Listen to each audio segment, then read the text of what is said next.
What is going on, guys? It is your boy Cali Mac on the track. Never whack, bring it back, and we are back with Trash Sit Down episode 170. Let's go. Yes. We are back. We back from a break week. We took a much needed rest. We've been working really hard for you guys. So we have, you feel me? And we needed that little break. But we back and better than ever, know what I mean? Here with the crew, as per usual. That boy Mr. G in the building. What's going on, my brother? What's good, everybody? I have a few shout outs if you guys could bear with me. One shout out, as you can see on my head, Lego One Piece, because this week the Lego set for One Piece started popping out. So it came out. Fire. I got the Golden Mary as the first one for Fire. me. I cannot wait to make it, and I'll definitely be posting pictures. Also, they also have like this small brick head of Luffy and That's cute. and Doflamingo, which they will be not Doflamingo, I mean Buggy, but they'll be making the rest, which is cool. The biggest one is Barate. That shit looks fire. But yeah, that was cool. Shout out to one of my best friends, Pam. Happy birthday! And also, huge shout out to my best mate, Maz, and his wife, Kat. They welcomed their baby boy on the 25th, Emmett, and it's crazy how far that my boy has come, man. So Nice. That's how it Nice. goes. Congrats. so over the moon. I got to meet him yesterday. Like, it was crazy. I cried more than him. So that was just I love you guys. And like, I'm so happy that he's healthy and everything's going well. So yeah, big shout out to everyone. That shit was crazy. Nice. But yeah, Nice. Congrats to them for sure. thank you. I ain't gonna lie, that was nice and all, but I think that was a little bit too positive for my liking. I ain't gonna lie, I need some negativity in my life. I ain't gonna lie, but I'll get into that when the chapter comes. I got some negativity. I definitely got some. Straw Hat Mod in the building. What's going on, my brother? What's good? Nothing much. I don't have that much to say. Just looking forward to talk about this chapter. Oh yeah, shout outs to everyone that's at Evo, everyone right now that's kicking butt, Facts. doing their thing. Facts. And also that, like, I said it before, but I'm loving the Marvel token stuff, and I just been looking at that like a bunch. So I'm looking forward to that, and I'm looking forward to see the developments of this chapter, because man, oh my goodness gracious. Yeah, there was definitely some stuff going on. I'm gonna be deferring to you guys a lot this chapter. I'm gonna be honest with you, but hopefully you guys can hold it down, because I didn't see it as much. But this is what I got the crew for. Yeah, that's why we got each other. Last but not least, that boy Huss in the building. What's going on, man? What's going on, man? I hope if you guys, you probably missed, because if you're watching the episode, you might not have seen the pre-game rant I had about spoilers, but that was the most fired up I've gotten in a while. So, I feel like I warmed up to talk about this chapter. I feel like I'm ready to go. So yeah, I'm excited. Shout out to you guys. I'm glad to be here. Sad that it's like kind of scrunched between 2 break weeks, which kind of sucks. Yeah. And one of them is like a magazine break next week, so you know what? It's all good. Yeah. But we're gonna enjoy the chapter while we have him. So I'm ready to do it. Let's do it, bro. Yeah. And Oda deserves the break, man. I'm glad. All the breaks he needs, brother. Oh, and we might as well say it now since we're here. We also will be taking another break next week, since Oda will be on break. We're gonna hold it down with another break, give ourselves some rest, because we know once the manga starts back up for the end of August, September, it's gonna be rapid fire. We're gonna be dishing out all that content for you guys, all right? But until then, we will be on break next week. Also, real quick, One Piece Day is next week in Japan. Oh shit. Yeah, and they said they're gonna be announcing a new One Piece game. Chill. So, did they really? Yeah, they said this. They said it like a month or two ago. They put it on their website for One Piece Day. Game announcement coming. Oh, bro, please. Okay. So yeah, when nobody knows what it is, So I've been on the deep dive, because we all know what we want. We know what we want from the One Piece game, right? We want that One Piece fighter. We do. So I've been on the deep dive looking through what the game could possibly be. And a lot of people are saying that people thought it might be Pirate Warriors 5. But then a lot of people said that they just announced a roadmap for future updates or whatever. Or Wait, for this game that hasn't been announced? No, for Pirate Warriors 4, pardon me. For the last Pirate Warriors. Oh. Yeah, they're saying that they recently announced a roadmap and continue to drop DLC and stuff. So people think that it would be weird if they announced Pirate Warriors 5 when they're still updating 4. Yep. So they definitely didn't they add like Kaido and like Gear 5 Luffy? yeah. But you're saying there's even more updates? That's crazy. Yeah, I mean, I didn't fact check. I just wanted to believe it because that means there's a bigger chance that we get a fighting game. So take that with a grain of salt. You know what I mean? I'm living in delusion right now. I'm not gonna lie to you. It's fun over here. But yeah, something looking forward to. Something to look forward to. I'm sure there's gonna be other One Piece announcements and stuff. So definitely something to check out next week. I don't remember the exact date. You guys got smartphones. The sad truth is that if it is a One Piece game, I'm actually hoping it's not a fighting game, just because if it is a fighting game, it means that most likely ArcSys is not going to be behind it because they already got their hands full. I disagree, actually. I don't think their hands are full. They have multiple teams. They have, I believe, 2 different teams to work on fighting games, and we know that one is working on Tokon. The other one is doing what? Not Grand Blue? Or is that something different? No, that's not Grand Blue. Isn't ArcSys? No, Grand Blue is ArcSys. No, Grand Blue is Side Games. Yeah. No, Side Games. I thought ArcSys produced. I don't think ArcSys developed Grand Blue. You sure they didn't have a role in production at all or anything? Wait, or their rollback or anything like that? Wait. Yeah, I'm. They definitely do develop it, bro. Okay. I'm mistaken, but even then, is Grand Blue and Strive it's not like those are games that they're developing, creating. The games they need to be maintained, right? That's not. I don't think that takes as much of a workforce. But also, I saw that there was a report that they recently canceled the Guilty Gear project in the last few years. Like I think with the leak with Tokon, with their new publisher ventures, they might be like a little hands full, honestly. That's fair. I wouldn't. I don't know what other developer I would want to get a One Piece fighting game. Actually, now that I think about it. Yeah, that's why I'm scared. Like if it is a One Piece fighting game, I'm scared. There's a couple developers that could do it, but yeah, we just gotta see. We gotta see. But yeah, One Piece Day next week. Go check it out. I don't remember the day. You guys got smartphones. Go look it up. All that good stuff. Let's get into the chapter. Let's get into it. Let's do it. Let's do it. Man. The cover is absolutely insane. Oda lost his rabbit ass mind when he drew this shit. This is insanely fire. Yeah, I was just cool cover. I really like it. I like that. Yes, absolutely fire. I like that. My favorite detail is that obviously we have the 3, the parking and their wings, and Nami is just there. I know the strats are also there, but I like that this guy loves Nami so much. He's been giving her so much fire panel color spreads recently. Yo, he definitely loves Nami. Yo, what's so crazy he definitely didn't have to do that. Like, everybody else is in the small, in the bag, riding on Luffy, and then Nami's just there. She's out of place, but it's cool. Who cares? That boy made sure to draw them toes too. That's crazy. Oda might be a freak. That was wild to me, but he didn't have to do that. He could have just hit the body behind Luffy. He did not have to do that. I'm not gonna lie to you. For free, bro. For free. My goodness, that's wild. Oda might be one of them. I ain't gonna lie to you, one of the hashtag does, bro.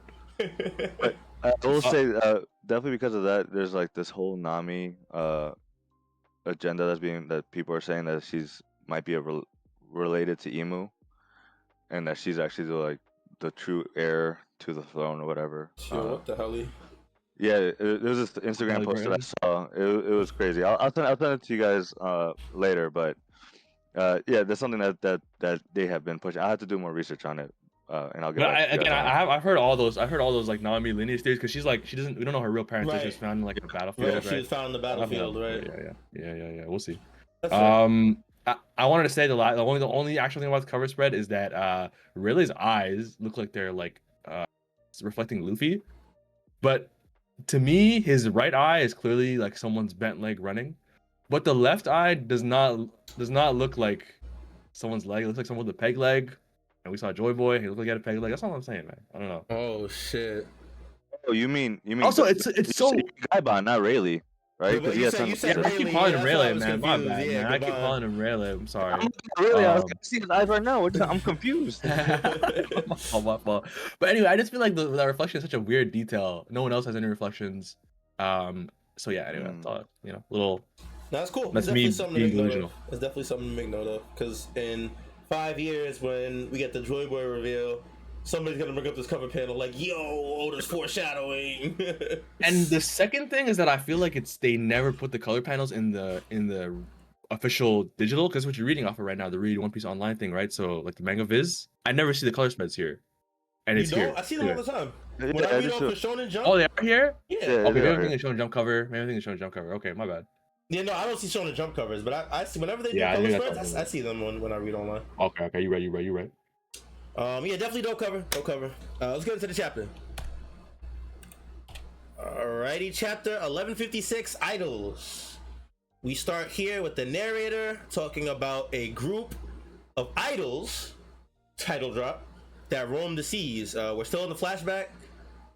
We're at some island castle thing, and we see a whole bunch of guys getting beaten up or on the floor, on the ground, injured with the hard eyes.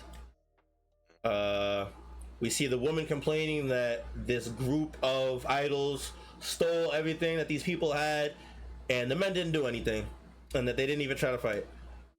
The narrator says even the Navy had trouble dealing with them, and this is when we get the drop, the reveal. We get the boat and the drop that this is the Kuja pirates, who we have met once before.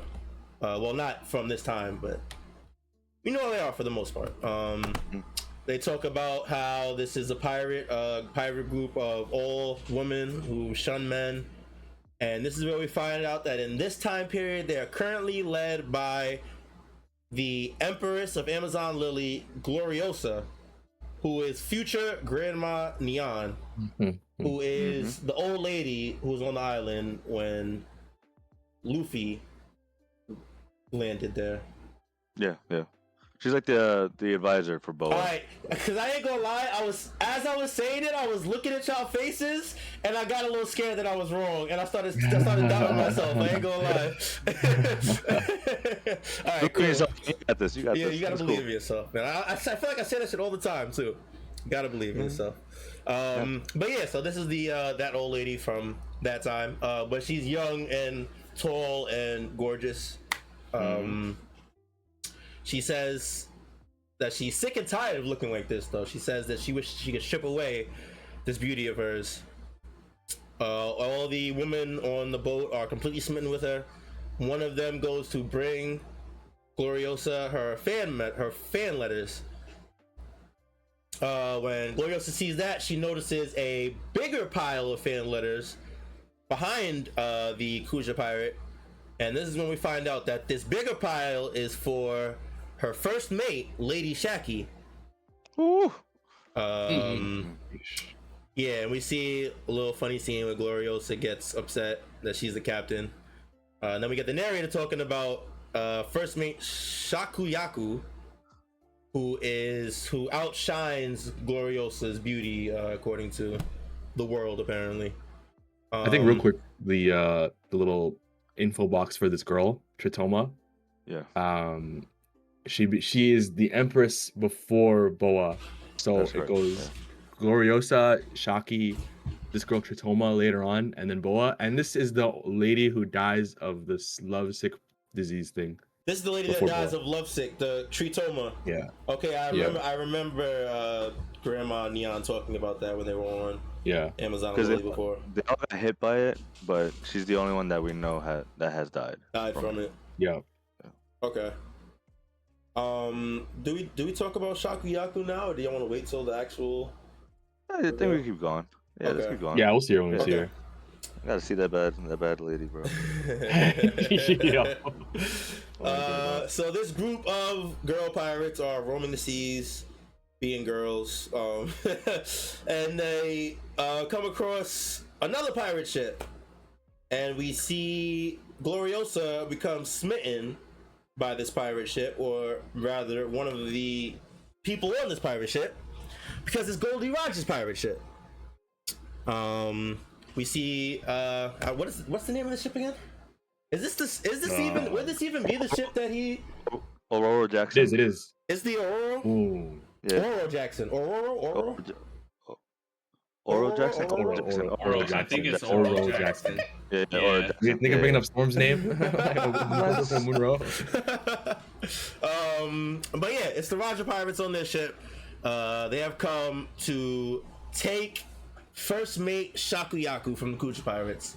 And upon seeing Roger yell his demands to the Kuja pirates, we get a look at his face, and he is a lot younger than I think we have ever seen him, honestly. This is the youngest we've seen him. Yeah, Well, definitely. not in like silhouette, like because we saw him when he recruited Rayleigh, but that's about it. Sure, Okay, that's true. yeah, that was like fake sure. silhouette. Like, we don't His really face see is him that hidden, yeah. This is the youngest we've seen Roger in detail.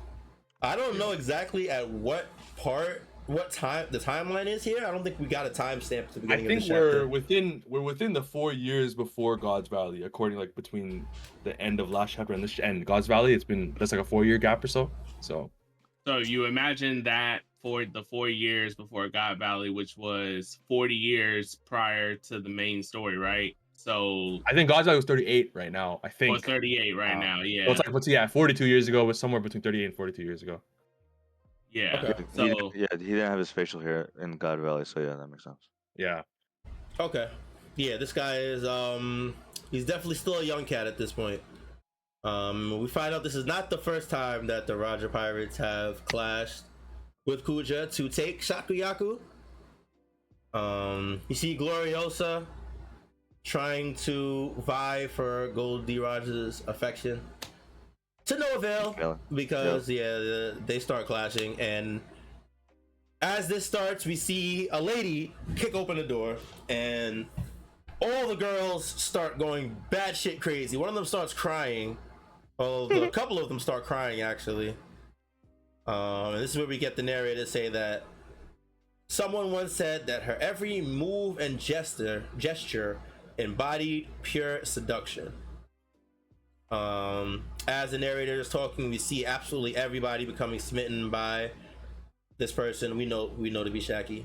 Everybody on Kuja Pirates and on Rogers Pirates. The narrator continues, in her presence flowers wilted and crumbled, birds forgot how to sing, and people erupted into fighting. I can't, what's this top left panel, what's going on here? Is this just her walking out? Yeah, I think Roger Pirates are fighting each other over her. Yeah, because they're saying like how people started erupted and fighting. Like now they stopped fighting like the Amazon ladies, and then they started fighting each other because they all want Shaki. So yeah. Okay, yeah, so she's causing absolute chaos just by stepping onto the outside. She sees Gaban and immediately goes for a fucking, I don't even know what you call this, a bayonet axe kick. Like, this is yeah, she went crazy. She definitely did. I think she might be the one that actually showed Boa how to fight, because she's one of the only few Amazon Lily people that was using the same type of fighting style as Boa. Yeah, that makes sense. She calls Gaban's name and goes to kick him. Gaban says that he loses his strength as soon as she calls her name. She goes up to Roger, says it's been a while, and Roger shakily lifts up his sword to try and attack, and then immediately gets folded.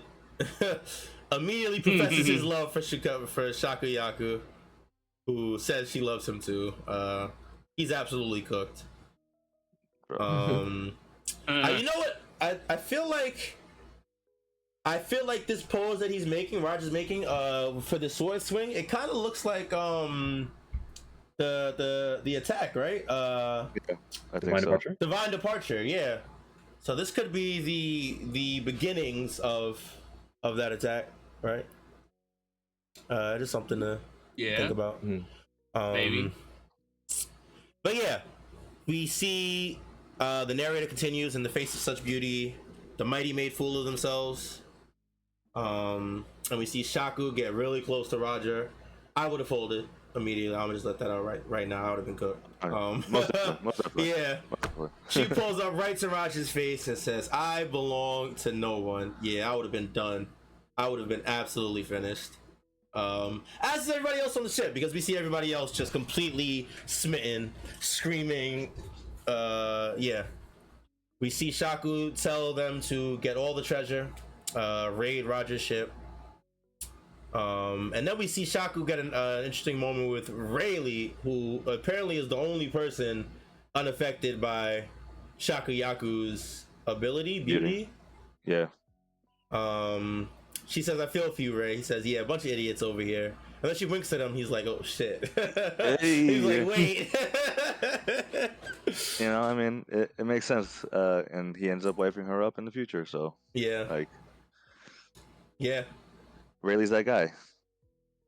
Yes, he is. Okay, I need y'all to not kill me. Go ahead. I did not realize that was who Shakuyaku was, and I was gonna bring it up when we got the title drop. Until this moment? Until this very moment.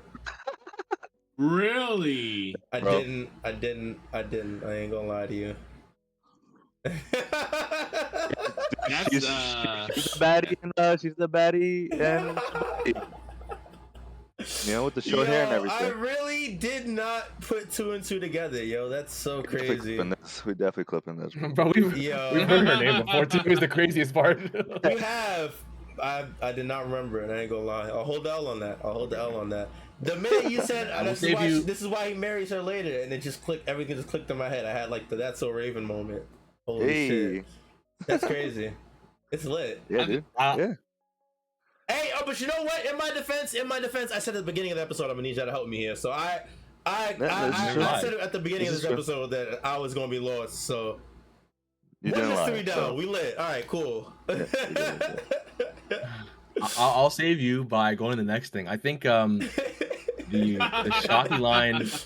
Shocky line to Roger, but I will belong to no one is an interesting kind of connection between her and Boa, right? Because Boa ends up being a slave, and it really f's her up.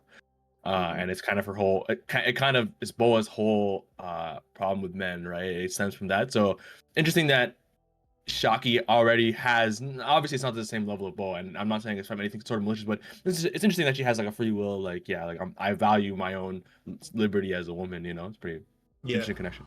Yeah, definitely. Also, Gloriosa is. Yeah, I was literally about to say we also get another panel with Gloriosa trying to tend to Roger, telling him, don't you understand the honor of being loved by me? And Roger's like, yo, move! I can't see Shaki. I don't want to look at you. Super tough for Gloriosa, man. Crazy combo, but it's that is so.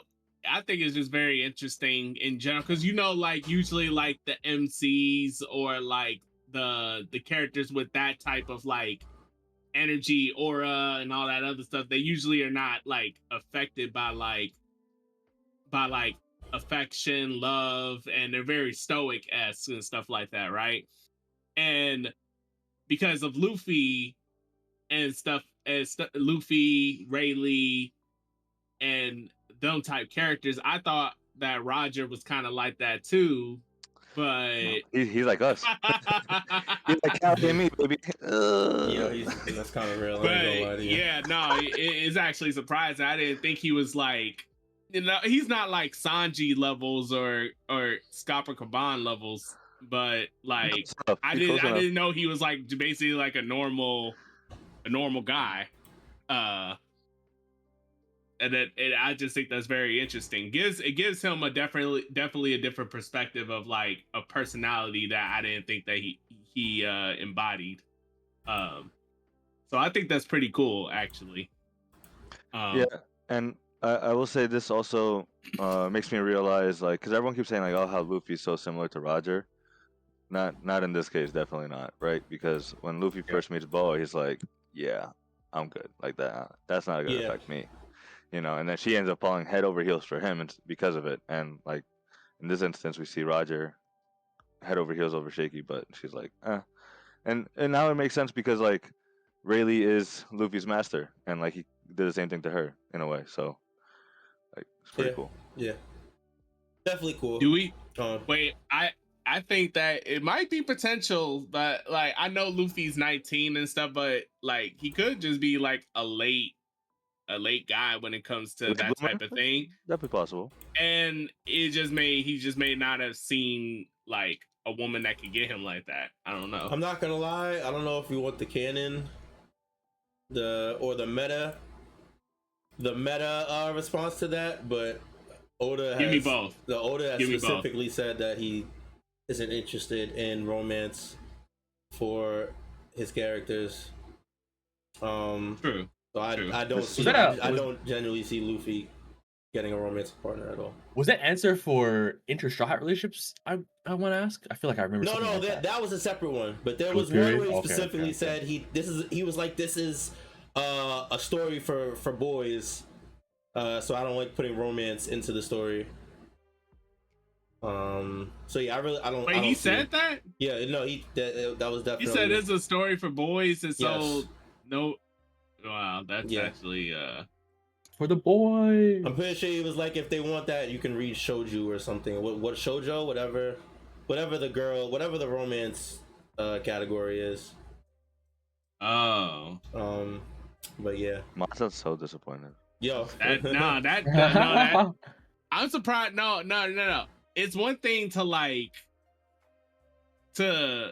it's one thing to make a story like that, right? But then it's another to like just outwardly come out and say that, because I know women that do enjoy One Piece, so to say that's kind of weird. Well, no, like, but you know what? I think that's a cultural thing. I think that's a cultural difference. You know what I'm saying? Because we know that shonen is specifically marketed for boys in Japan. You know what I'm saying? I understand. I understand. Yeah, that's that. what I'm saying. Him saying, I don't think it's to short sight the woman that One Piece would appeal to, or the guys that might like love stories. You know what I'm saying? I think it's just literally a literal shonen is for boys. I'm making a manga for shonen, therefore this manga is for boys. You know what I mean? Like I think it's more cut and dry. Okay. I think I understand what you're saying. Yeah, you know.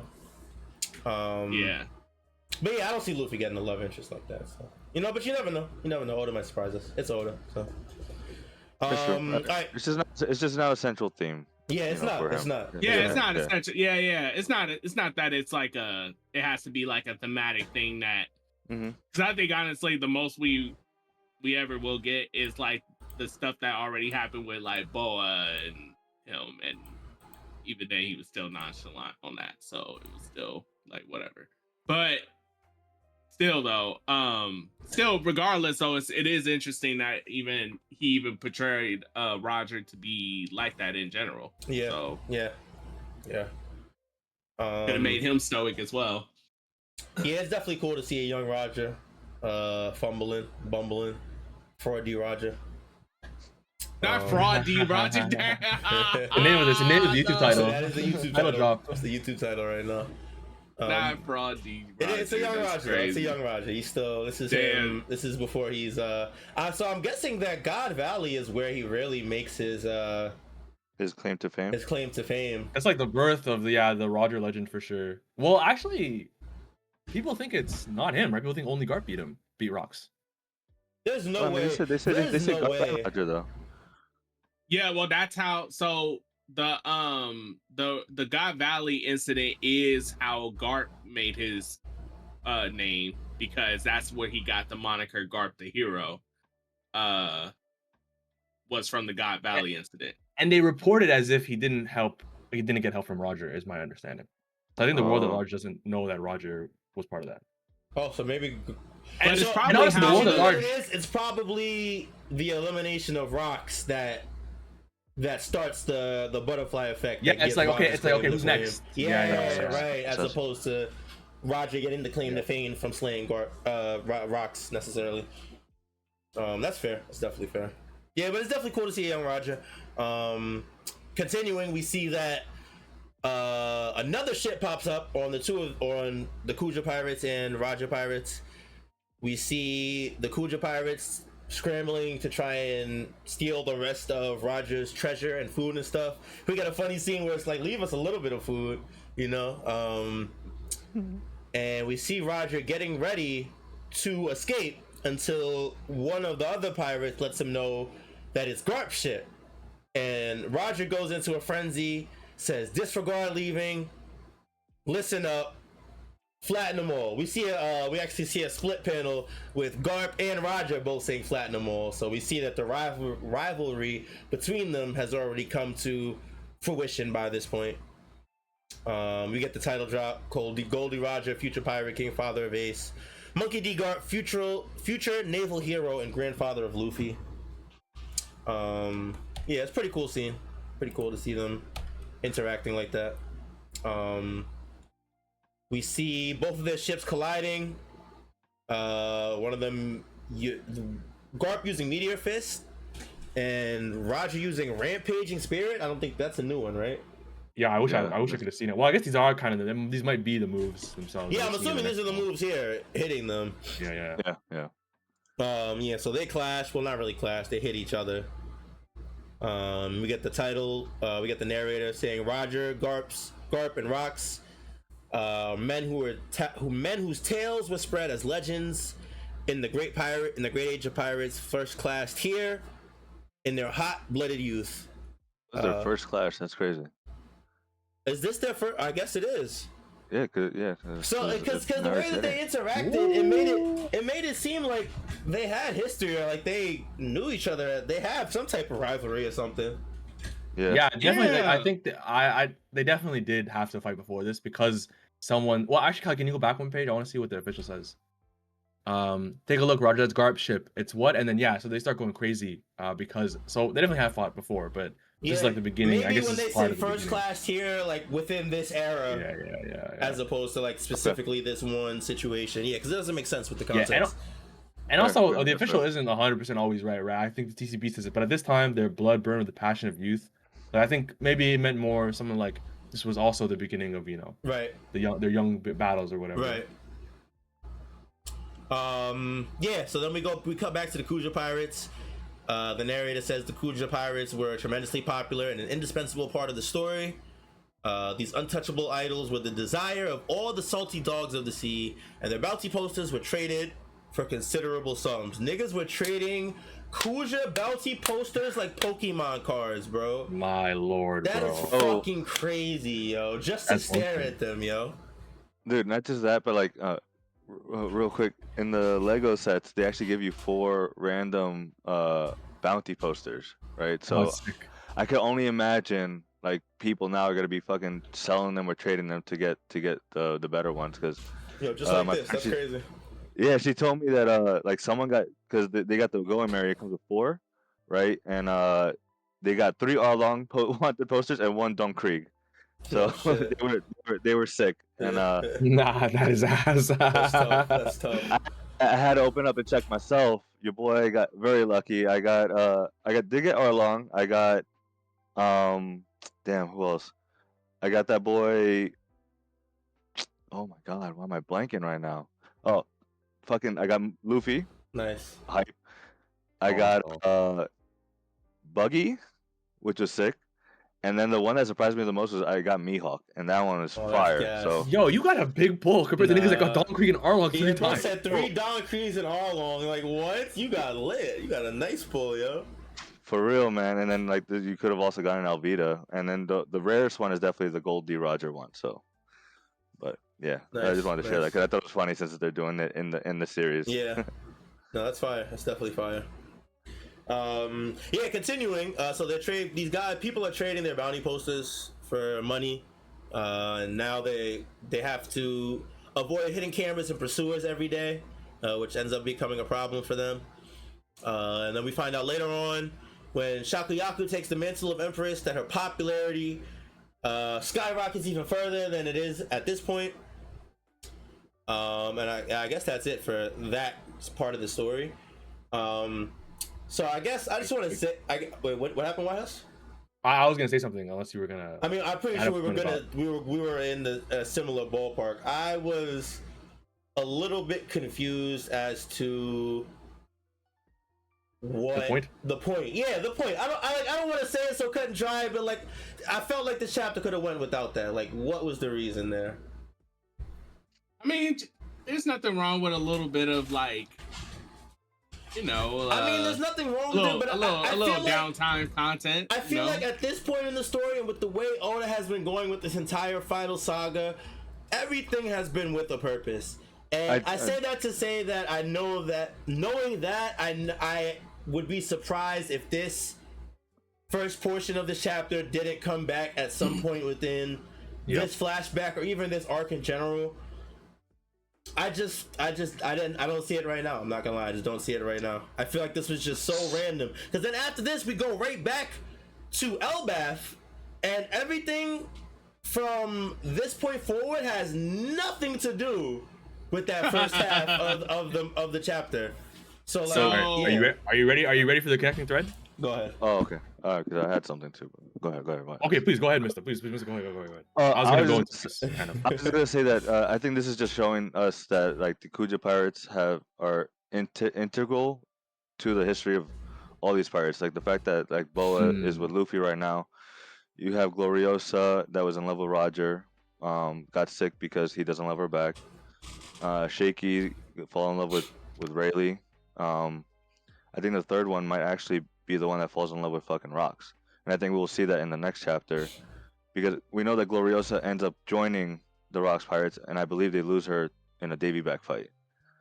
And if let's just putting it out there, like if the third Empress was in love with Rocks and he dies, I could see why him dying, why she would die also, right? So I just think that it's just showing that like these women are important to our main characters that are going forward, and like and there's something to it. I just don't know what else there is. So that's an interesting take. That's definitely an interesting take. I think like yeah, Mr. brought up these women are important to very central characters in the in this saga, like in this flashback and stuff, in the Great Pirate era or whatever. And I think one extremely quick connection is Gloriosa, right? She's gonna end up on Rox's crew, and we don't see her at the end of the page of the chapter, but she's gonna be there, and she's gonna be at God's Valley. And she also had she had something to say to Whitebeard in that when we first saw that God Valley panel. She was talking to Stussy or something like that. So that's an immediate connection, and I like that could be part of what goes wrong between Rocks and Rogers at God's Valley too. That could be. You know what? That's very fair. Because that's very fair. I like that a lot. And honestly, she could have. That goes into another point that I made before the chapter. That first off, I hate doing this, and I'm a little bit early, but Rocks does come back this chapter, and I'm an honest man, you feel me? I'm an honest man, I'm a real honest man, I'm a stand-up guy, and I will admit when I'm wrong. I was very, very, very, very adamant that Rocks would not come back, and he came back, so I was wrong on that, and I'll hold that. That's for you, Blackhawk. That's for you, Blackhawk. That's for you, Blackhawk. That is for you. Furthermore, I am now on the complete opposite side of that spectrum, because now I think that there's a pretty decent chance that we might even see God's Valley in this flashback. Yeah, I think that there's a chance. I don't think that there's a big chance, but I do think that there is a chance that we see God's Valley at this flashback, especially when you made that connection that Gloriosa joins Rocks Pirates later. And we know that they're all going to be on God's Valley. That would help explain why the fuck we see these random ass Kuja pirates in the middle of the Rocks Elbath flashback. You know what I mean? Yep. It could all come together like that. So yeah, I think we're gonna see a lot of Rocks. I can't lie, and I wouldn't be surprised if we see God's Valley.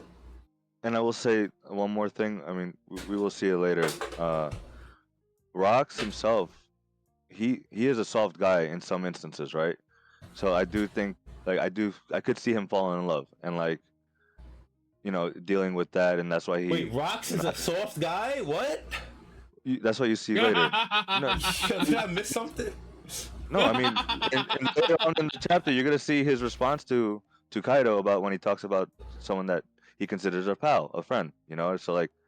He has instances of showing some like care for other people is what I'm trying to say. Okay, that's fair. That's fair. And then if they meet the Kuja pirates on the way there, because we know that he's been getting crewmates by doing a Davy back fight, them losing Gloriosa, I believe, like it's possible they may have fallen in love, and like, you know, and then that something might lead into God's Valley because of it, like so. Yo, You know, Gloriosa is Blackbeard's mother, confirmed? Chat? No, You know, I you know think what's no, crazy? no way. no, No. I don't think that. I think she ends up joining them because she's the captain and they lose, and she lost and she's like, you know what, I'll take her place. I think the third girl, the third empress, will fall in love with Rocks and vice versa. I think it's possible that okay. she's the Heads up, she is really young, by the way. Yikes. Yeah, so I think I don't think the time matches up at all. Yeah. I'm just trying to say random. Okay. And I mean, on top of that, Okay, wait, how old? it's over. Wait. She is. It's over. How old is Boa now? She gotta be a baby. Now I think she's 27. No, Oh, you mean in this moment? In this moment? No, in the present. No, in the Oh, present. In the present, she's like 27 or some shit. Yeah. Oh, so she wasn't even born at this point then. 31. So not even close. Yeah. Yeah. So the problem is with the one girl is that she was the Kuja pirate Beforehand. before Boa, and she was still around, you know, and We Rox don't was know gone, how right? We don't know how long that was though, because remember, We do. the We know old when she lady, dies, I think. old lady came back and was like running things for a bit. Well, she was not a baby, but she was like what? How old was she when she was kidnapped? When she was taken away from the Kuja pirates? Boa? Boa? Yeah, I think she was her like and her 12 or something. sisters. How old was she? I think she was like 12 or something. 12. So if she was 12 and the older Yeah, you're right. yeah, that's why I'm saying like I don't know if it just lines up like timeline wise, because if Boa wasn't born yet and we assume Rock's end was at God Valley, like that was it. 38 years prior to the main story. Then that means, you know, it was 9 years before she was 9 or 20. Wait, 27, 12, Boa. 38. It was about so it was about 9 years prior to Boa being born is when the God Valley incident happened. So that means, old girl, we assume that like Mr. Theory about her being the one to fall in love with Ross, she would have probably died soon after, right? Or It's possible. I mean, I'm not gonna lie, y'all started saying too many numbers, bro. I ain't gonna lie. I tried to follow along, but I think bro. So I'm saying that you know, Mrs. Theory and I do like the theory. It's just that the problem is the timeline. It's just that, you know, she's the one that may have fell in love with Rox, and you know, she got the love sickness or whatever and died from it. If Rox was the one that she cared about, and you know, he died 38 years prior to the story, it's hard because she had like 20 years of being on the planet while Rox was dead. I know what you mean. Yeah, that's what I'm saying. Yeah. Yeah. We also, do we know how old Rox is? Because like, he could be like 22, like, you know, and just be mega ripped, like. No, you're speeding, bro. There's definitely like 14 years between Luffy and Boa. So. Yeah, you know, so like, and then also, I just found this Reddit. They say that the unnamed empress ruled for 2 years, and then she left position and lived for 9 years before dying, like 13 years ago. Whenever Boa took over. But I don't know if this is a correct, you know, on Reddit. I don't know if it's real. I'll send it to you, to you guys, and you could read over it if you want. But you know, it's just definitely something to think about. Because she may look young, but she could be 19. You know what I mean? Like, or 20. Because they're saying Shaky is 22 here, and Gloriosa is like 27. So she's the same age as Boa right now. Interesting. Okay, so It's And just then I possible. was Who knows? Like, we'll let Oda cook and he'll let us know Word. whenever that happens. Word. My real Yeah. Gloriosa take, by the way, her love sickness that we see in this chapter, it's because of Garp. Just Because saying. of Garp? Oh. Yeah, man. So you're saying, okay, so at first it was, you don't think it's because of the rejection of Roger? You think Is she that got how that works? I don't remember how this works. Because Well, it seems like, Yeah, because the panel before we see her, he's like, get away from me, I'm trying to see Shaki. And then the next time we see her, she's... yeah, I'm just saying, man. Yeah, and it's I told this after to my Roger and Garp boy. clashing. Yeah, because it seems like she's been trying to tell this guy, like, bro, like I F with you, like stop Yeah. stop worrying about Chalky, right? And he's been rejecting her. And anyway, I don't really believe too much in this, but it's like she sees Garp out of nowhere, and this new person jumps in, and suddenly she's swooning. And also, it seems like this is new to her, right? Like the Chalky doesn't know what's happening. I think she's just so- saying get a grip. I feel like I think it's man, just I chain don't of know, man. events. I think it's just chain of events from I can see what Roger. he's saying, though. I could I definitely see think what it he's could saying. go either way. I can see definitely. see it. I mean, Glor, she could be the first one to just like swap. I don't know if it's even like a full blown swap, but he is spitting because either way, we do know that Garp and Roger team up to deal with rocks, or or whatever they do to help deal with rocks. So either way, we will know which one of them is the reason why she, flips the script at God Valley. Like either way. So it could be spinning like, yeah, it could be Garp that, caused that's caused her to just like, be like, nah, I'm done with all this. Like, Yeah, but you know what? Now that I think about it, I was trying to do like a two-piece Luffy's grandma, but Dragon's too old, I think. yes. Mm. Yes. Mm. So you know what, man? Two-piece dead.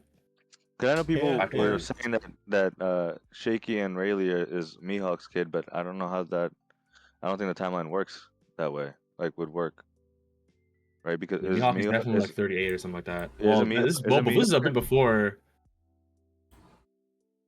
I'm not sure. because Shanks is like 40. Mihawk's probably Mihawk's 43. That can't be right. Old ass. Yeah. He is 43. No, that Damn. is right. No, Damn, bro, I'm I close think that there, bro. is Damn. no, that is right. Mihawk is older than Shanks. Mister, bro, don't kill me, man. That's tough. This nigga said I'm close to that. Damn. My fault, bro. I agree Oh, with yeah, that, that's bro. tough. I agree with it. It's true. Whoa, Mihawk is a good bit older than Shanks. That's crazy. Yeah, Dude, he, 4 years older. That he's, doesn't make sense to me. Yeah. I thought they're like 1 year apart, but my bad. But yeah, that doesn't make any sense then. Yeah, this doesn't make any sense. It can't be me. They can't be Mihawk's parents. Anyway, cool, Gloriosa. We'll see what happens with All that. right, yeah. Let's keep it pushing. Yeah. I'm gonna try and blitz a little bit so we can try and get through to the stuff. But we go back to Elbath. We're back at Edith's bar, and we are with a whole bunch of Elbathians. I don't know if that's the word, but I'm gonna go with that. I like that. I like do that. it. I like it too, yeah. We have the king, Ida, Loki, who has just been rescued from the sea by a fisherman captain guy. Loki's dad, the Frogigen. Yeah, whole gang's here. Frogigen is crazy, bro. Yeah, that was wild. Loki has just been rescued. His boat was capsized. He tried to sail out to sea. His boat got capsized. He ended up drowning.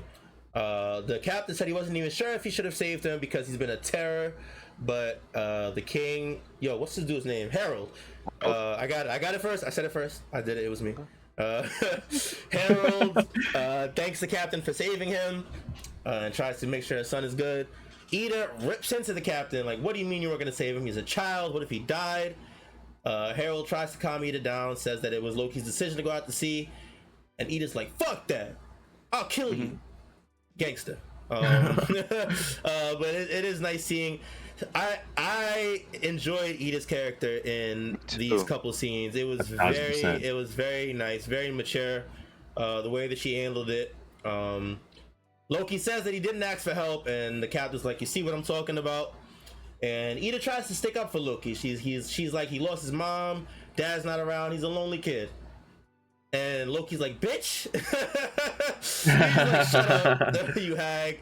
And Ida just brushes it off, like completely brushes it off. She laughs. She's like, you want to live with us?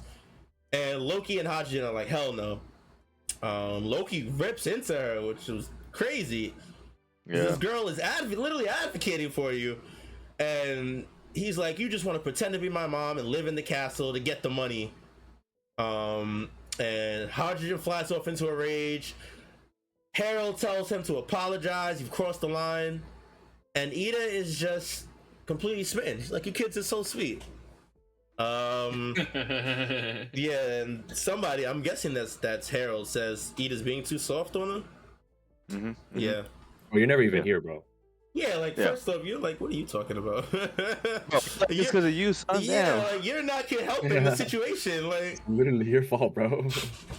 we get one of the girl. Who is this? This little girl? This little girl. So the scene is she's crying. She's like, Loki shouldn't talk to you that way. This woman, Mato, is the current owner of the bar in real time. Yeah, I think that's who she is. Yeah. Oh, Yeah. that's cool. It's really cool. Damn. Okay. That's nice. Damn. I am gonna be sad when we see Ida's death. Yo, Yes, the damn, tragedy is building, bro. Yeah. I just started fucking. Oh my god, bro! I literally just said I'm liking her character. Yo, Oda's a genius. He knows what he's doing, bro. It's about to rip my heart out, man. Marked for death, bro. Marked for fucking death, man. But yeah, we got the kid crying that she doesn't like the way that Loki talks to Ida. And Ida is just like, oh, you're crying for me. This world's too good for me. Yo, fuck, man. I'm gonna be so sick, bro. We cut to Loki, who's had enough of all this bullshit. He says, I'm sick of this country. Everyone's so weak and wimpy and trashy, and I want to be free like rocks. I'm leaving, and I hate all of you too. Super tantrum. And the narrator comes back in and says, from that point on, every time Rox came to invite Harold to join them, Loki begged and pleaded to join this shit, but never got his way. And now we cut to several months later on Pirate Island. We get a random guy sailing up to the island, walking on and saying that they want to join the Rocks Pirates. And of course, all the pirates on the island laugh him off. And they point to the large rock that stands at the center of the island and says that Rocks and all his crew are held up there. They tell the newcomer if he wants to meet Rocks and join the crew, he can go ahead, but the further inland he goes, the crazier it gets.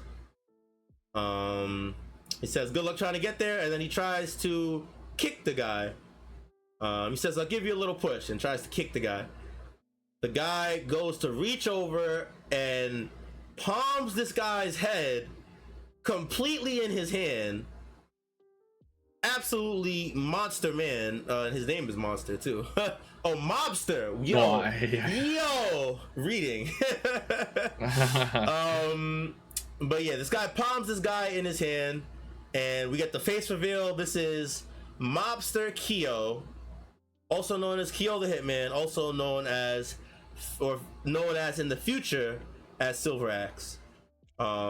So is this supposed? Yeah, I'm about to say, is this supposed to mean something to me? Because the only other time we get the name Silver Axe is in 957 when the Rocks crew is talked about for the first time by Sengoku, and he's listing the monsters that he has. He'd be like Kaido, Whitebeard, Big Mom, Captain John, and then he says Silver Axe, and that's like the only thing we ever got about him. But this chapter we get a lot about him out of nowhere because there's a very interesting text box in the middle beside his arm.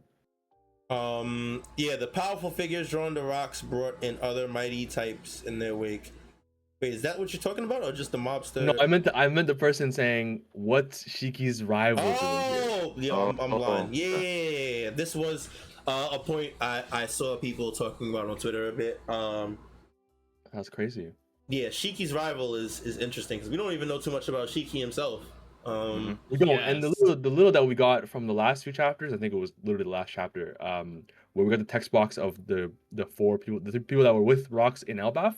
TCB called him Shiki the Wicked, and the official called him Mobster Shiki, and then in the TCB, this guy Kyo is Kyo the Wicked, and he's now mobster Kyo. So it seems like they clearly have a lot of history. And he's even wearing. They both wear similar like Wano-esque, samurai garb. So I would love to get more about Shiki and his history. Yeah. I don't know if we will, but it would be cool. Yeah, it would definitely be dope. Honestly, we really, because after we get introduced to Silver Axe, we immediately cut to the giant rock in the center of the island getting blown into, well, not to bits, but getting 2 holes blown into it. And we see this is how the iconic skull face of the pirate island is formed. We see Rock say this is a good idea to open it up. And we see Rock's beginning to talk about his plans. He says to sum it all, there's 2 devil fruits out there that I want.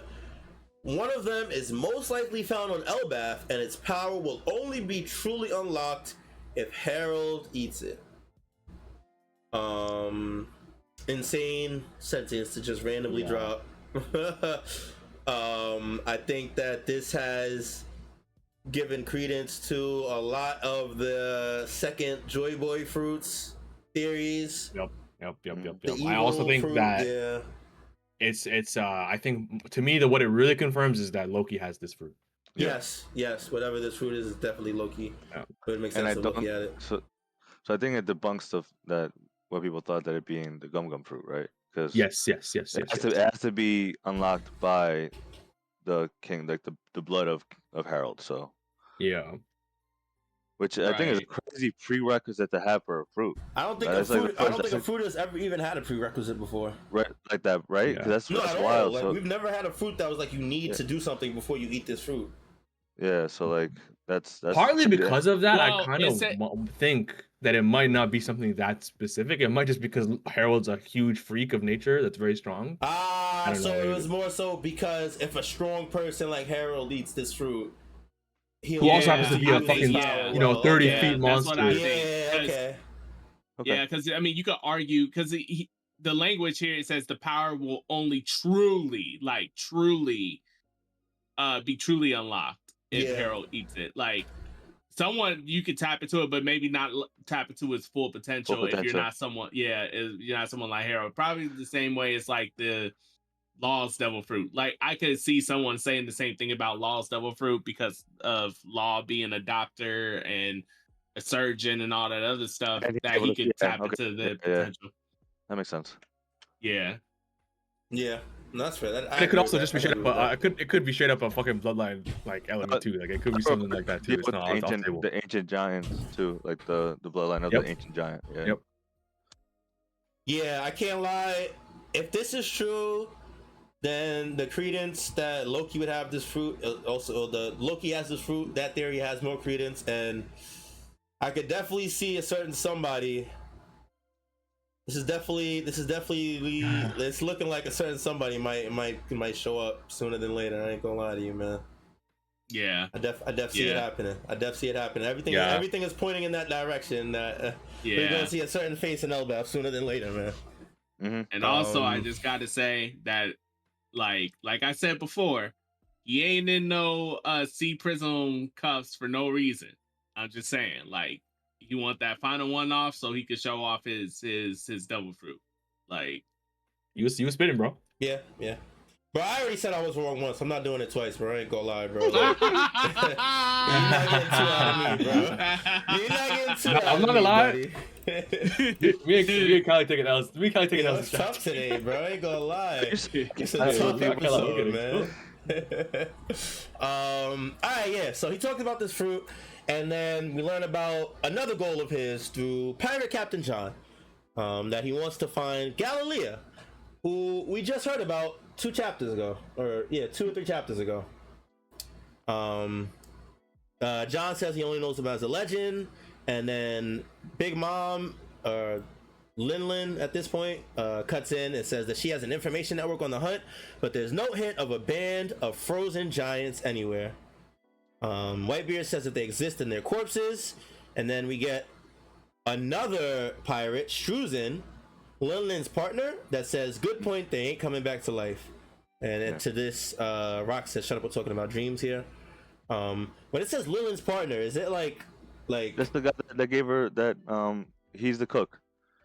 Yeah, and he was the one protecting her ever since she ate one of the caramel. Oh, yeah, okay. he discovers her, and I think they mean partner in that sense is like pirate partner. Okay. Yeah. Because they join this crew as like a duo. Okay. And I mean, some people think that this guy is Sparrow's dad, which is fucked up, but some people think that. Probably. I mean, it's definitely plausible. Yeah, it's plausible. It's fucked up because like again, Big Mom was super young. But anyway, yeah, he's part of this crew, and later he's the old chef, like Mister says in Whole Cake. Mhm. Okay. Absolute scrub. We switch. We see a new face as well. Pirate Barbell, Catfish Fishman. He goes on to say, even if we were be able to bring them back, they have no reason to listen to you. And then we see a familiar face. We see Kaido, future king of the beasts, as a young man. So the Rocks Pirates have changed between the last time we saw them and at this point in the flashback, with a few new faces. Yep. Kaido being the one that we know the most, right? But yeah, Rock cuts in and says that's why they need the power of Herald, King of Elbaf. And then Kaido cuts in and says, can't you just suppress them with sheer strength? And same thing for Herald. Just crush him and make him obey you. And Rox kicks the shit out of Kaido for saying that. Says, don't ever say that to me again. Kaido goes to try and fight back, but he gets stopped. And Shiki says, we just got to the island. You want to smash it to pieces. And then he says, this crew is bound to fall apart sooner or later, so why don't we earn a little bit more before it happens? Take it easy, new kid. And then Rock says, Harold's my pal. You say that nonsense again, I'll get rid of you first, Kaido. I think it was interesting to see Shiki predict the demise of the Rocks Pirates, but I think I feel like somebody else said that when we first met them as well. It might have been Sussy or Whitebeard. Yeah, it might have been. It was Shiki actually. Was it Shiki? Yeah, it was Shiki. Shiki's like, yo, you think I fuck with this nigga? Yeah, like he's like, basically, if he dies, that's good with us. Like that's the end of it. That's the end of the group. Like it's all good. So Shiki established early on that the group is there on some murky, territory, and I think even with all the years that's passed since they've been formed and stuff, it's still like that.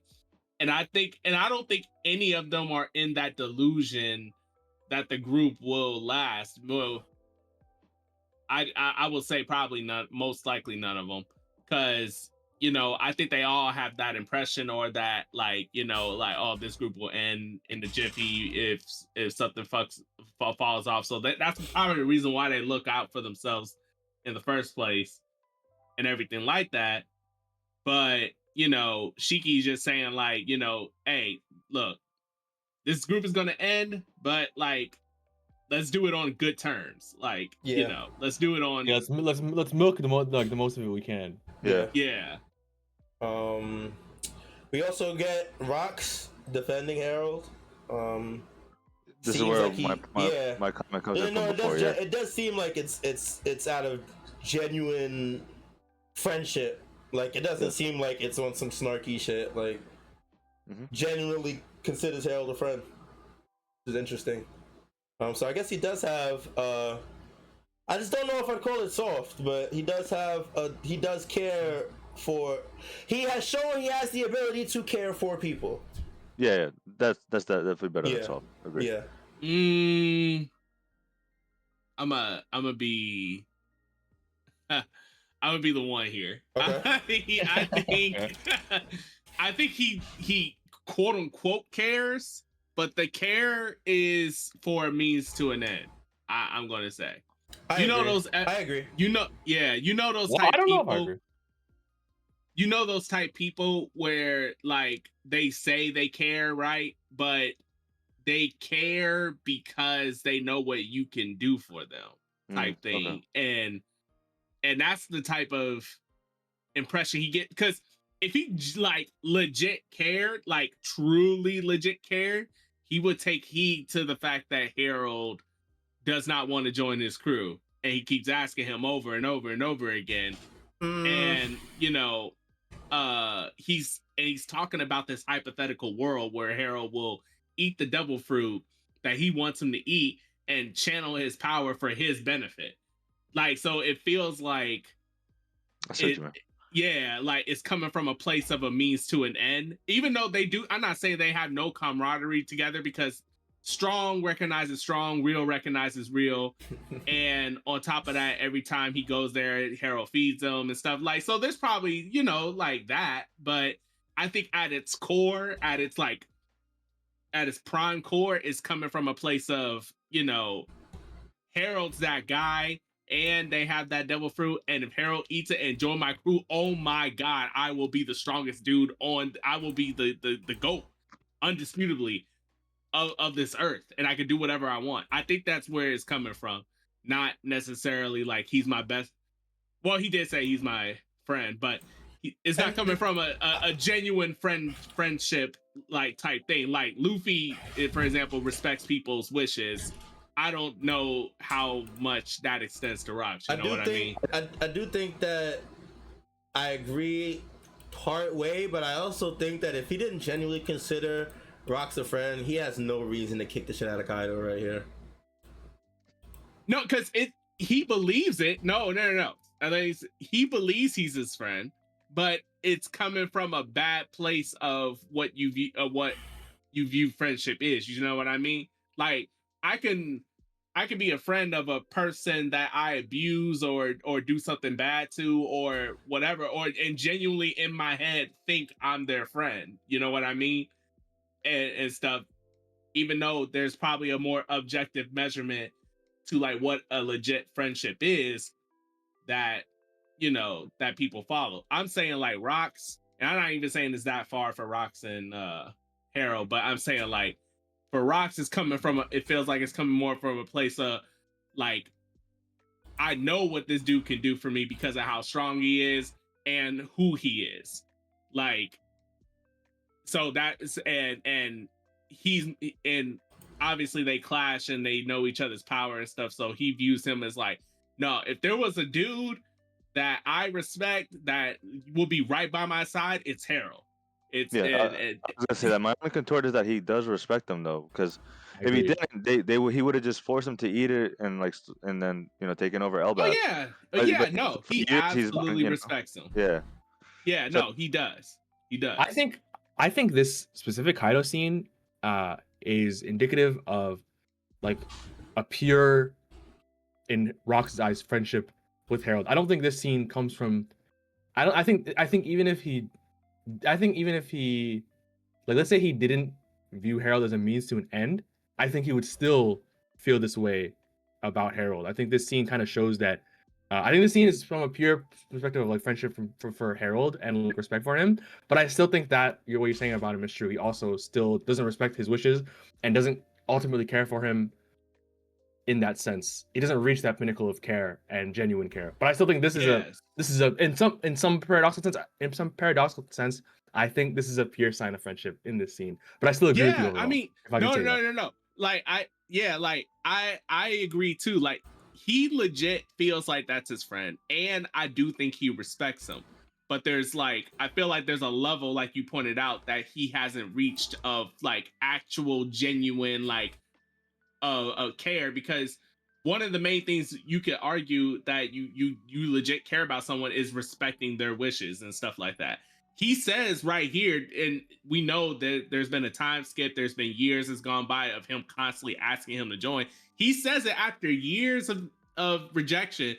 He says, to sum it all up, there are 2 devil fruits out there that I want, and one of them is most likely found on Elbaf, and I want Harold to basically, he basically says, I want Harold to eat it. So despite all this rejection, he's still declaring that he wants the devil fruit on Elbaf. So there's already going to be one breach of trust here, right? Like, automatically, like, because I don't see Rock saying it and just doing nothing about it. You know what I mean? He's not that type of person. No facts. He's not. Yeah, he's definitely not giving up on this idea of his. So and he's declaring that he wants Harold to eat it. So Rox is the type of person to where if he's saying it, he's not giving up, and he's holding his selfish priorities over Harold's wishes, regardless. So that's what I'm saying. Like, he does treat Harold as he does view Harold as a friend, but there's also a level of means to his friendship that's tied to it. I could agree with that. Yeah, that's fair. All right, yeah, I don't think we needed a whole deep dive on Harold's friendship, but it's cool. It's cool. It's all good. It's all good. I mean, hey, come on. It's fine. It's fine. We're at the end of the chapter anyway. Because at this point, we have the Rock's plans, we have their ideals, we know what they're going after, and we get an awesome final spread on the last page, where Rox addresses the whole crew. Says, "Listen up, folks. Elbaf is the key to taking down the Holy Land. If you don't trust me on that, get lost. It's up to you whether or not you want to follow me on the fateful day of our mission. But if you got the stones for it, stick around me for a bit. I'll show you the peak of the world." Yeah, end the chapter. The spread is pretty cool. Yeah, this spread is sick, dope. dude. And I think this is almost all of the Rock's pirates we see on God's Valley, right? Yeah, we're just missing Gloriosa, actually, right? Is it really just Gloriosa? I feel like it's someone else, but I don't remember who we saw on God's Valley. There's another guy. There's another guy with 4 arms. The guy that has the sunglasses. The one that looks like Johnny? In the back? This guy? Yeah, the one that looks like Johnny. No, he's not here. He's in the God Valley pick. He's the guy that has sunglasses in the bottom left. He's not here too. Okay. Too, though. Okay. It's just him and Gloriosa. But we do got a lot of the main cast for sure. Yeah. And more of them on their way this chapter, like Silver Axe. Yeah. What a freaking all-star of a pirate. No, this is the dream. This is the '96 fucking NBA Olympics team, bro. Like, Yeah. Like the dream team. and bro. I know not everyone here is I know not everyone is at the peak of their power. Like, I don't think Whitebeard is at his peak. Kaido, obviously, I don't think he is. But still, like, just regardless, just this spread is just in fucking insane. Like, what is Rox? How does Rox have any business being able to control all these people in one group? Like, that's crazy. I mean, Yeah. it's the same shit that Luffy be doing, right? Like the same charisma, like people gravitate towards that, and that's why like these guys like him and Luffy are dangerous to the government because they could bring all these people together. Like the fact that like all these guys have nothing, like they don't really trust each other, but they're still willing to follow him for now to see what he could do because they're curious. You know, like that's important. That's huge. Yeah, I wonder I wonder if we'll hear what he planned to do. Because I mean the shit with Harold never worked out. And beyond that, all we know about these guys is that they were decimated on God's Valley. And the only thing we know about God's Valley is that technically they didn't even want to be there. They just had something stolen from them, right? The treasure of God's Valley. Right. So we don't even really know what Rox from this point on. What was his plan other than get those fruits? One of them being from Elbaf. What do you guys think the second fruit is? Is it the Yami Yami no Mi? Yo. So I have a theory. Okay. So I think actually the second fruit is potentially Moria's fruit. That's what I was thinking. Okay. Too. Yes. This makes a lot of sense. I mean, that's why, yeah, because he's the only one that we've seen able to bring back people from the dead and control them. Yep. And like, Are we talking about Rox? Oh, we're talking about the 2 fruits that he wanted. We're talking. What's the other one? No, and you the said other you one wanted could the be Moria Moria's. fruit, but yeah, I'm not with y'all. Because there. Moria's shadow fruit raised people from the dead, and the second thing he wanted to do after Elbaf was the Galila Company, right? The army of ancient giant warband. Yes. Okay. And on top of that, look at how Oda puts this panel, right? So he says, you know, I want 2 devil fruits, and one of them on Elbaf. We don't know what the other one is, right? Yeah. Then you have Captain John saying like, after that, you want to find the Galilee, the frozen. Okay, I see the connection. Right, and then Oda keeps pointing to a different person building on that, right? Yeah. And then you have Big Mom saying like, I mean, there's no sign of giant, you know, frozen giants anywhere, and then Edward's like, wait. What I mean, they be if they did, since they be dead, and then you have what's his face there said, I mean, yeah, good point, but it's not like they're coming back to life. And then you have other dudes saying, even if they could come back to life, it's not like they would listen to you. Like, you know what I mean? Yeah. Like, it's like Much to Moria's shit, like, and I do think that Blackbeard captured Moria for a bit too, like because we knew that he had him for a while. yeah. And why did Blackbeard capture Moria? Like, there was always a connection. I forgot what it was, but there were One Piece theories way back about Moria. Because Blackbeard, the reason Moria was there was to look for the guy that on Thriller Bark, the tiger guy. Oh, that piece of shit. That was like pushing on Nami. Yeah. And what's his name? Absalom. Yeah, I was about to say Absalom or something like that. Yeah. But I think he went there first and foremost, and then I think he went to Pirate Island for some reason, if I'm not mistaken, and got cooked. So I don't know what. But yeah, all this points to Moria's fruit. Like even the barbell guy says, if they were to somehow be brought back, right? Like, right? How would they be brought back? That's the only time. That's the only instance of bringing people back that we've seen in One Piece. Yeah, and then it was literally used on the bark in an and giant. Like, yeah. And then it's like, even if you could bring them back, it's not like they would listen to you. Like, come on now. Like, I feel like that's Oda doing like a hint, wink, nudge. Like, you know, like. Yeah, I definitely see it. And then like that was like, because Linlin has the soul fruit, so like there's got to be some correlations. You know what I mean? Like, but. Who knows? You know what?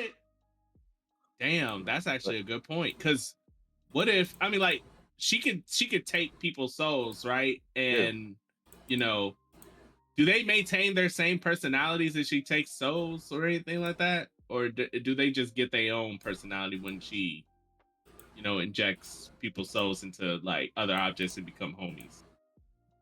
I don't remember. Yeah, I don't know about the soul thing. I think they just become homies. Okay, they just become homies. Okay. Yeah. I wonder what happens if you put a soul in a reanimated corpse from Moria's. Yeah, we'll see. Something to think about. Definitely something to think about. I didn't think about the Moria connection. That's definitely really cool to think about as well.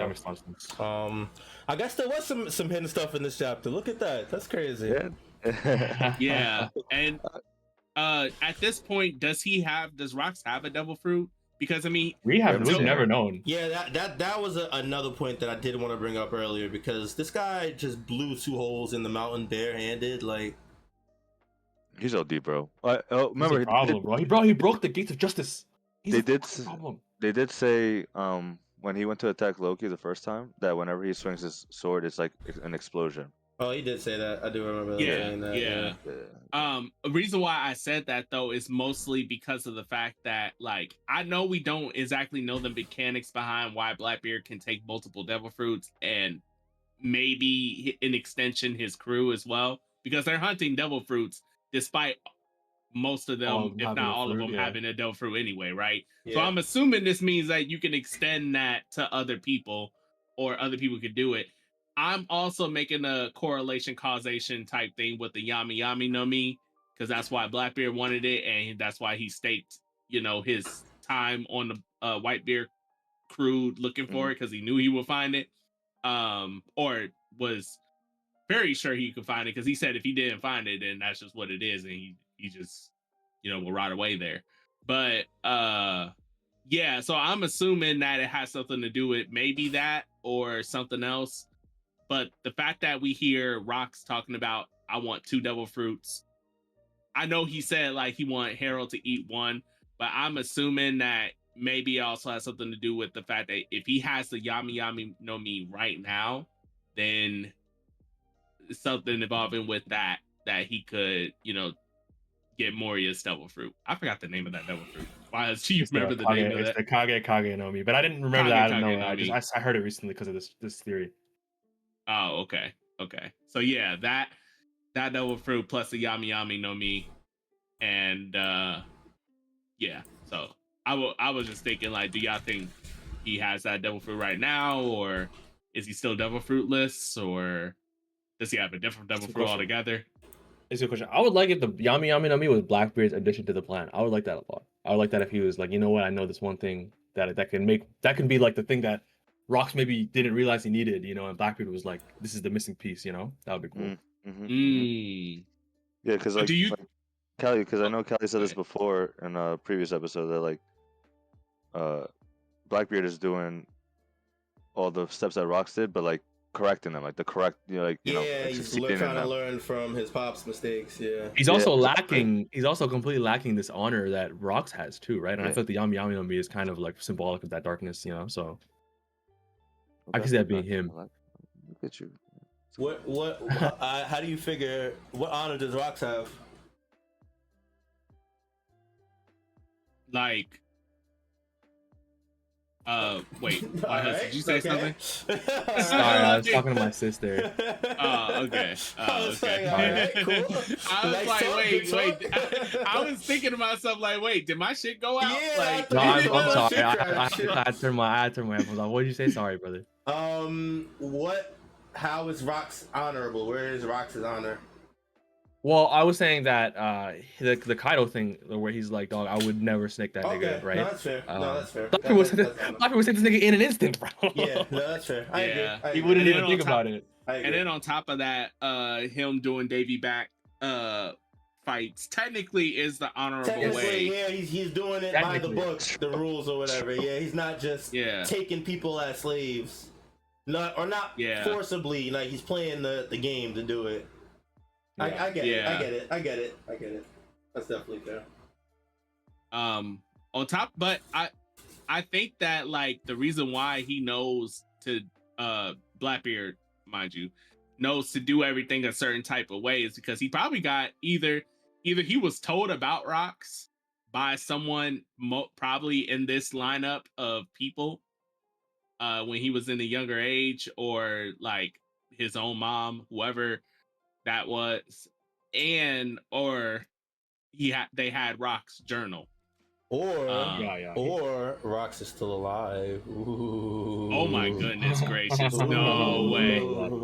You know what? Actually, I mean, if we see some weird, ambiguous like end to Rocks, like it's kind of like questionable. Did he die? Then you got it. You got it. I'm gonna be like, hey, even if it ain't confirmed, Callie called it. He's alive. That nigga's alive. He's chilling. He's alive somewhere. That boy is living in Blackbeard right now, man. That's definitely one of the premier theories I've heard. Yeah. So, I think we're gonna go over this. I think we talked about this in depth when we got the Rocks Blackbeard reveal. I'm pretty sure we like 2 chapters ago. Yeah. Was there anything else we want to talk about for this chapter? We went pretty deep I didn't think we were gonna go this deep. We went pretty deep for this chapter. I can't lie. I think I'm good on my end. Same. Oh, there is one thing. Why huss, you might have saw it. So there's an ongoing theory, and obviously it's ridiculous because of that what we already know about old girl, but the Kuja pirate girl that ends up becoming the Empress. So there's a theory that y'all gonna get weak, but y'all know Yvonne. Y'all remember what Ivankov did to Crocodile, right? Like what Ivankov said to Crocodile, like, "Don't make me reveal your secret," or whatever, right? Okay. Yeah. So there was a running theory within the One Piece community that, Crocodile was a woman, and not just any woman, but Luffy's mom. Yeah, I've heard this. Yeah. Very, very, very classic theory. Okay. Yeah. So people are now saying, there are people, not like most people, but there are some people out there that are trying to say that old girl is who Crocodile was in the past, and Ivankov turned her into what is now Crocodile. And that was Luffy's mom, who fell in love with Dragon. Wait. Wait. You mixed me. Yeah. You mixed me. That shit mixed the fuck out of me, bro. Yeah. So, but let me paint it again. Old girl is the Empress. according to the fan theory, that is actually Crocodile, who got turned into Crocodile by Ivankov, turned into a man, become Crocodile, and actually, before that happened, she was Luffy's mom, who fell in love with Dragon.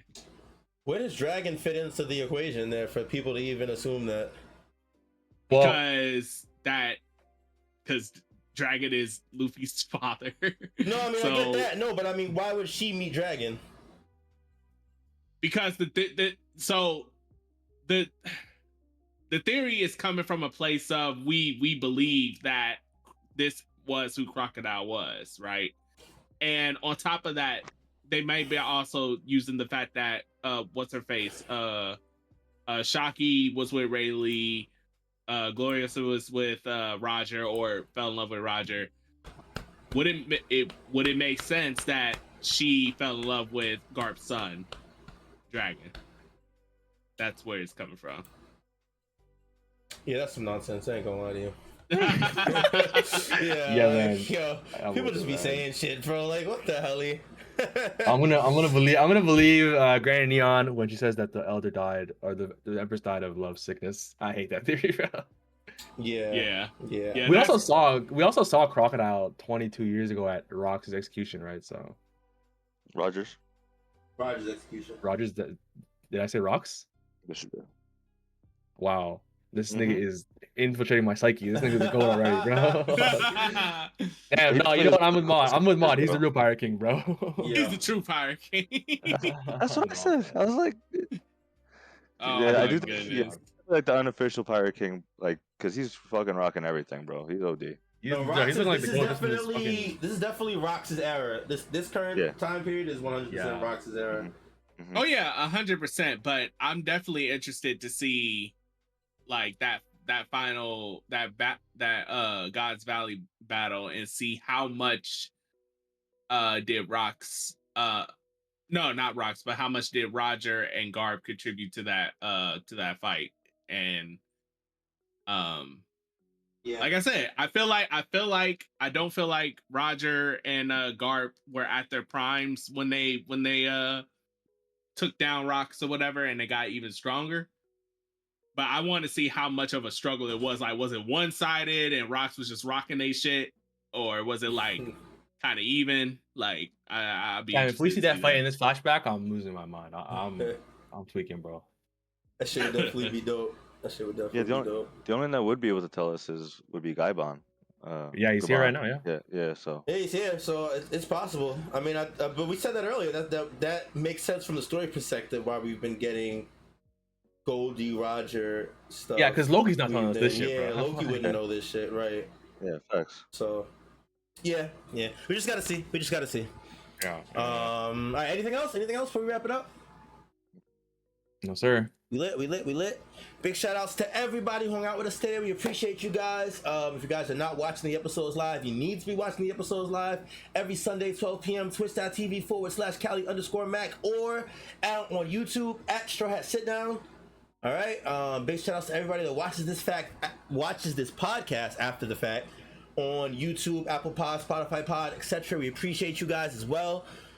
Make sure you guys follow us on all our socials at Straw Hat Sit Down on Instagram, TikTok, and YouTube and Twitter. You look for us, you will find us. Yes, sir. The manga's on break next week, and we will be on break next week. We are going to enjoy this last few weeks of summer filming. Gonna get it right. Just for next week though. We'll be back the following week when they come back with a chapter review and we'll do it like that, like our normal schedule. Sure. I think that's about it. I don't think I forgot anything. I think only thing we're 30 away from 200. That's crazy. That's crazy. That's fucking crazy. Nice. We can make that happen. We can definitely make that happen. All right, I guess that's about it.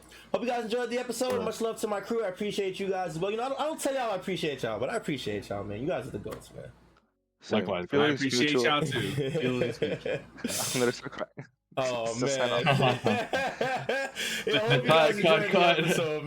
Hope you guys enjoyed the episode. Until next time, take it easy, be safe, be healthy. We appreciate you guys, and we will see y'all when we see y'all. Peace. Peace, y'all. Peace.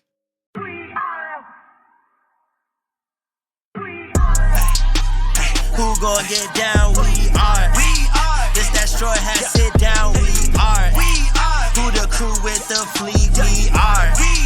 Who gon' piece that one piece? We are. Who gon' get down? We are. This that straw hat, sit down. We are. Who the crew with the fleet? We are. Who gon' piece that one piece? We are. Straw hat, sit down, crew in the building. We Corona to these other podcasts. We gon' put these people in their feelings when they hear this, and they know that they can't top this. We spit facts and we poppin'. Every time an episode is dropping, we see D3 in the corner.